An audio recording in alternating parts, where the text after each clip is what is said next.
So here's the thing. There's 11.5 million people in the UK with less than £100 in their savings account. That's 1 out of 6 without an emergency fund, and also 1 out of 6 that is likely to enter into debt to pay for an emergency. And that 1 out of 6 will enter into a snowball effect where they have to continuously work to pay for the debt and have less chances to be able to achieve their financial freedom. So the video today is to help you understand what is an emergency fund, how you can achieve it, when you should achieve it, ways that you can find extra cash to pay yourself and put some money towards that emergency fund. And 5 is where you can keep this emergency fund the best way for you.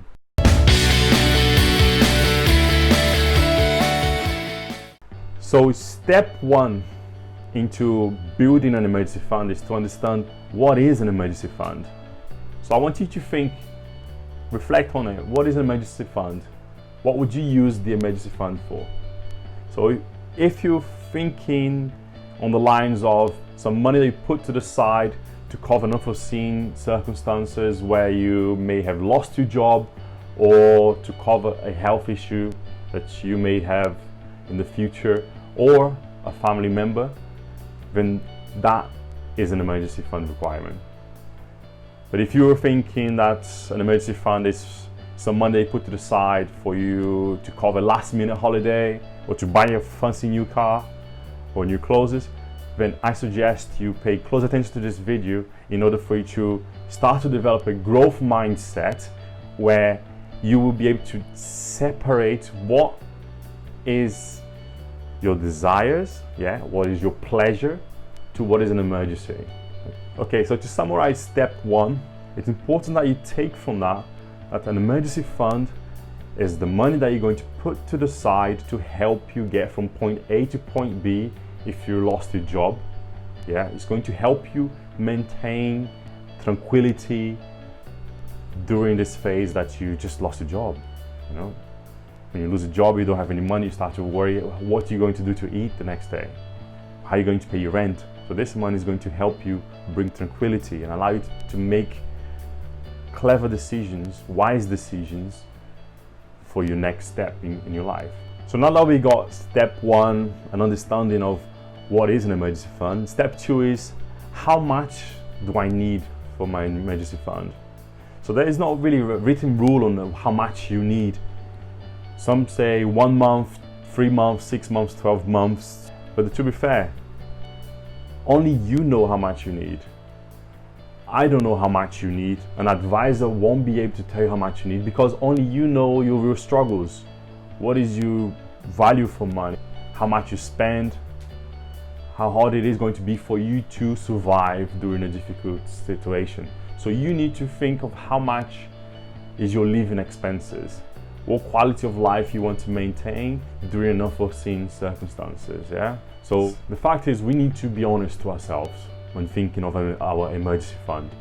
If you know deep down that you don't have the discipline, the self-discipline to put money to the side and you are in debt at the moment, chances are that 1 month will not be enough for you to get to the next step, to find another job if you just lost a job. It's also important to understand that the better your mindset is, your growth mindset, the less will be your financial concerns. Let me repeat that. The better your mindset is, your growth mindset, the less will be your financial concerns. So you need to devote to that, to develop a growth mindset where you take into routines to pay yourself. Every time you receive an income, you pay yourself. You can pay yourself your emergency fund, you can pay yourself your long-term investments towards your financial freedom. The truth really is on how much you need is down to you. You need to be honest when you're answering this question on how much will you need. You need to understand how is your behavior with money. Money as a tool for you to get from point A to point B. What are the steps you would take if you were to face a financial situation where you just lost your job? Are you person A who would get back on your horse on the first day and look for another source of income? You look for another job? Or would you be person B, you would take this news really bad and it's going to take a few days, a few months for you to get back on your feet and find a job? Think of how much you need. There are some tools that you can also consider, such as, in the UK, a job seeker takes 10 to 12 weeks to find a job. Yeah, so 3 months. And there's 44% of unemployed people who have found a job after 3 months. So I would say that, in my opinion, 3 months is a core number that you should consider to have as your emergency fund. So in addition to the minimum 3 months there, your 3 core months of emergency fund, I like to take a step further by asking myself these questions, and every question is worth an extra month, okay? So the first question is, in my job industry or my business industry, how competitive will it be for me to find a job? Will I be able to find a job in the market on the same day, in a week, 2 weeks, a month? Is there a lot of competitions? If I feel that there's a lot of competitions, I'm going to struggle to find a job because there's a lot of people doing the same thing as I am, I'm going to add an extra month to my 3 core months. Okay? The second question that I like to ask myself is, how satisfied I am with what I'm doing at the moment? Am I happy with my career? Am I considering potential changes? Will these changes involve training, doing courses in order for me to get to this new step, this new adventure that I want to take? If you answer yes to this as well, you need to add an extra month. Therefore, 3 of the core months, 1 of job uncertainty, and the other month is for the fact that you're probably considering to change your career style. So that gives you a total of 5 months. Yeah, but it's important as well that you may not have these answers right now, but that you come back to it once you know more. And this should be part of your emergency fund approach. Once things change, you should also change how much you should have on your emergency fund, more or less, but at least a minimum of 3 months. Okay, now that we know what is our core emergency fund, the 3 months, and we also know the additional months that we should consider due to our circumstances, our mindset, our personality, I also like to add an additional layer on it, which is what I call the true factor. Yeah. For this part, I want you to be very honest with yourself, because after all this is for you. It's that you have a better future, you have a more stable mind by having financial stability. For this step, it's very important that you are honest to yourself and you think, how honest was I answering the questions that I just did now? Am I likely to do what I said I'm going to do? Am I likely to find a job straight away? Will I be committed to it? Or will I probably be considering to take some time off, enjoy this time to really think of what I want to do in future? If that answer is yes, that's what you want to do, what I do is I multiply my months by 1.5. So I add an extra 50% on top of it. So let's say that you got your 3 minimum core months. You said yes that you are going to probably change your career style. So you add an extra month. So you got 4 months now. But also that the job that you're currently doing is very competitive. You add an extra month. So that's 5 months. And then you times that by 1.5, you're gonna get 7.5. Just a little half a finger here. So you got 7.5 months of an emergency fund that you need to build. So to summarize step 2 on how much you need for an emergency fund, the short answer is it's down to you. You know yourself best and you know how committed you are at this moment to start saving.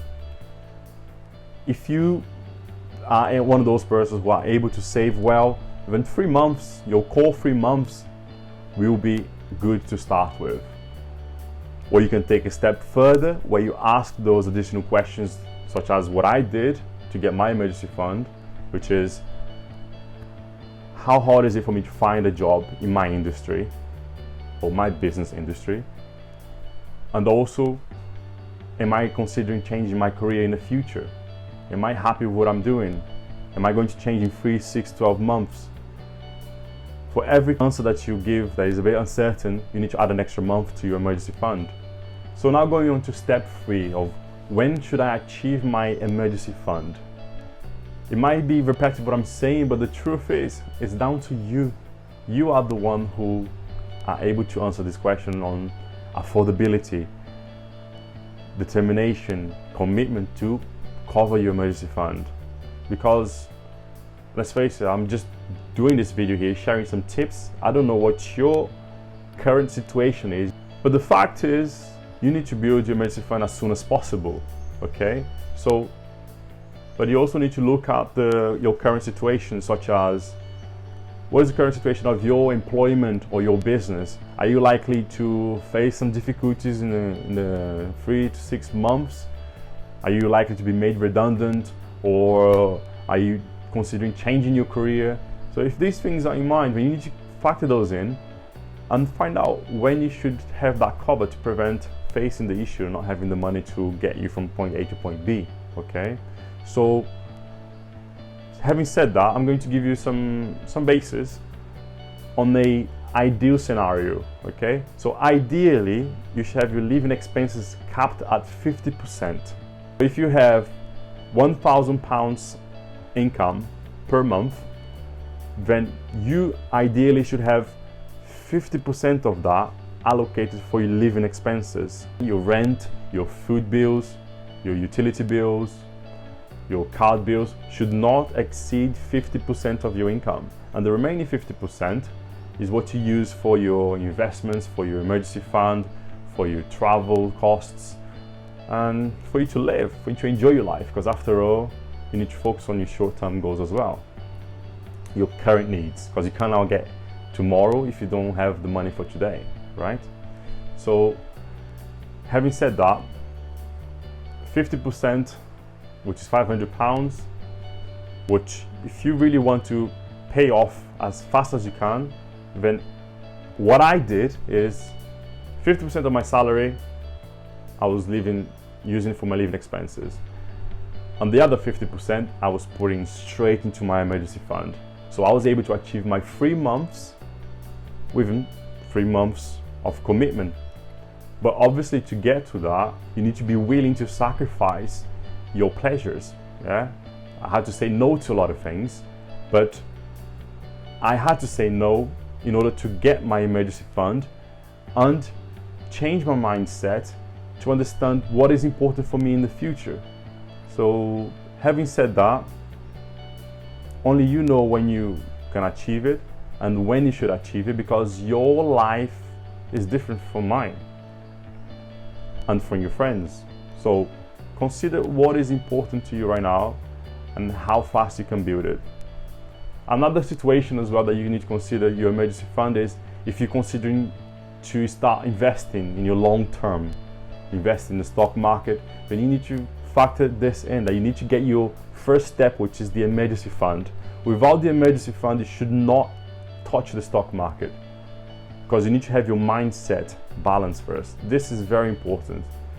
You get your emergency fund in control, you have your mindset in control.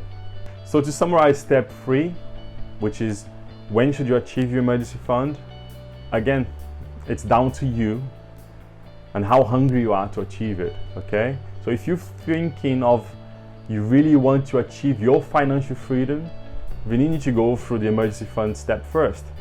So if you really want to do it, then my friend, you gotta work very hard to achieve your emergency fund as soon as possible before you even consider investing for your long term, because you need to cover your short term before you focus on long term. If you don't have money for today, the chances are you may not make it to tomorrow. It will also depend on how much you can currently put to the side. You might have a different budget allocation. You might not be the example that I gave of 50% as a living expenses. You might be spending 75 or 80% of your income towards your living expenses.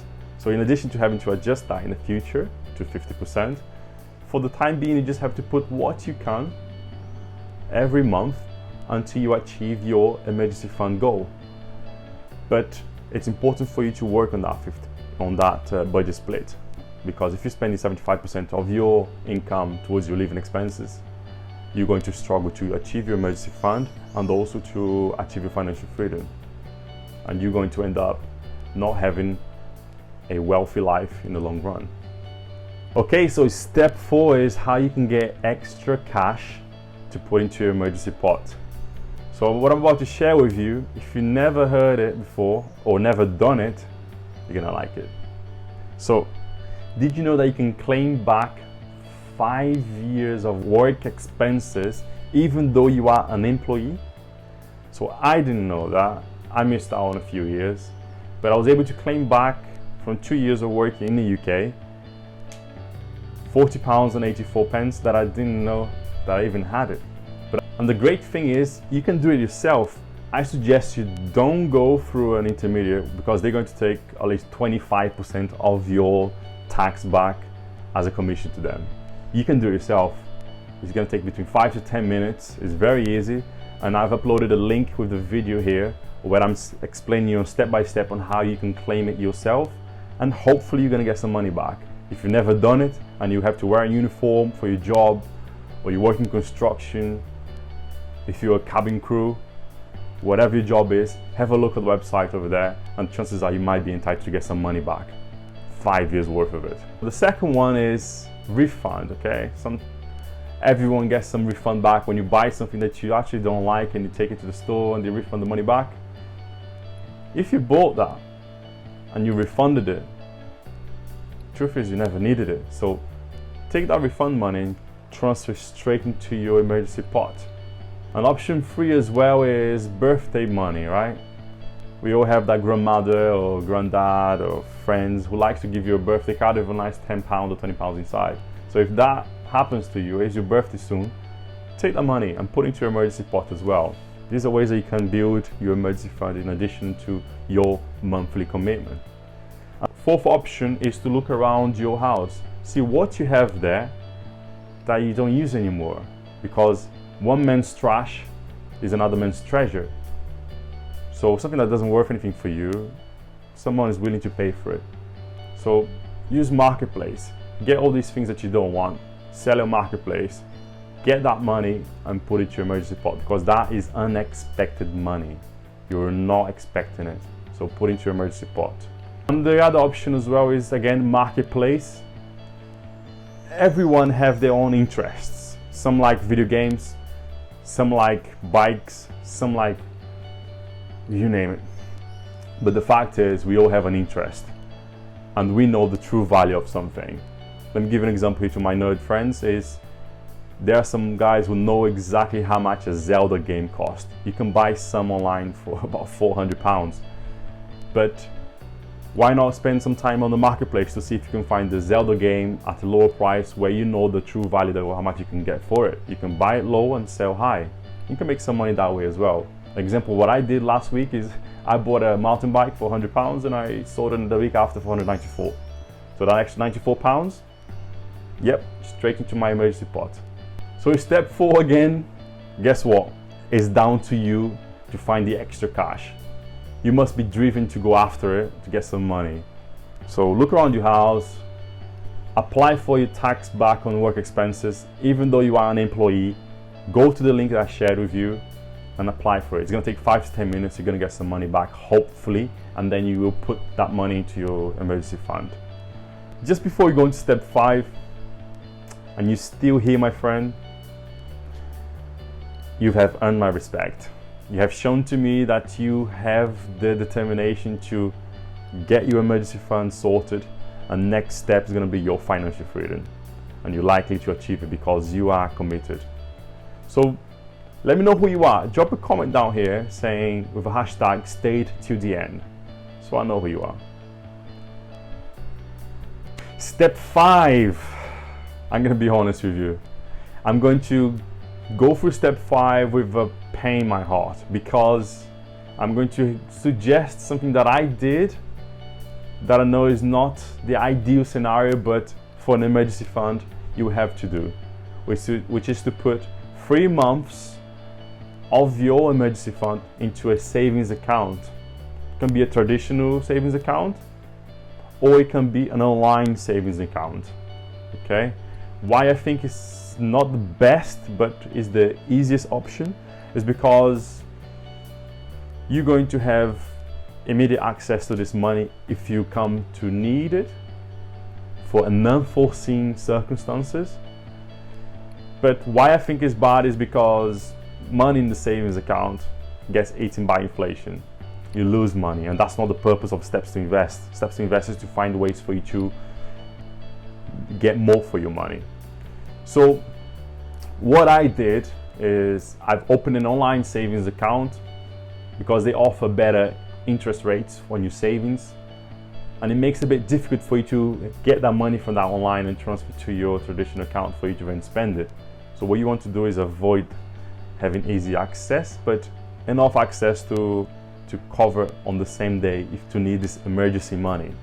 So for my specific circumstances, I decided to have 6 months of emergency fund, and out of those 6 months I split into 2, where I had 3 months into an online savings account rather than a traditional savings account. The reason why I chose the online savings account is because I was looking for the best interest rate, but also quick liquidity, quick access to the money. So the online savings account was offering me that. And the remaining 3 months of my emergency fund, since I don't think I will need it immediately, I decided to put it somewhere with a longer liquidity, where it take me between a day to 2 to get access to this money. So where I put this money, I decided to invest into a low risk investment, which is a gilt ETF and also a gilt fund.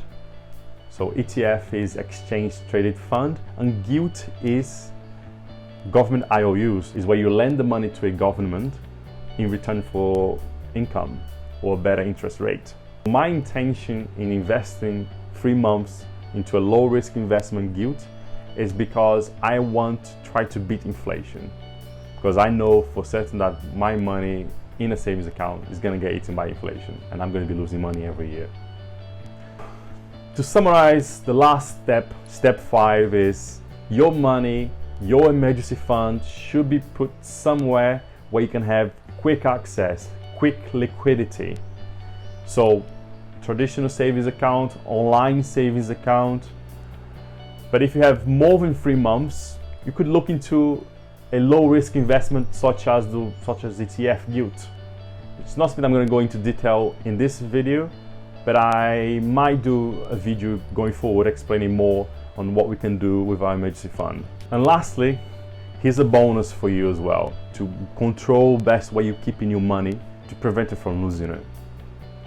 This applies to traditional banks, online banks, wherever you put in your money in the UK. Try to find out if this bank is protected by the FSCS, Financial Services Compensation Scheme, which basically is, if something goes wrong with that bank, you will receive a compensation of up to £85,000. So it's best to put your money where there are some sort of regulations. So take that into consideration when you're looking for an online bank, your traditional bank, an investment account. You need to make sure that if something goes wrong, you are covered. So we have reached the end of this video. I hope it was useful to you to understand the importance of emergency fund, how you can build one, but most importantly that you are the one who can make a difference. So if you have a friend or family who could do some tips on how they can improve their emergency fund or build one, then share this video with them and share what you learned as well. Talk about it, because the best way for us to learn is to share, to teach others, okay? And my last request is, if you thought that this content was useful, drop a like here to help YouTube to understand that this content was useful to you and can be useful to others who's also looking for ways to build their emergency fund. So thanks for your time, and I'll see you around.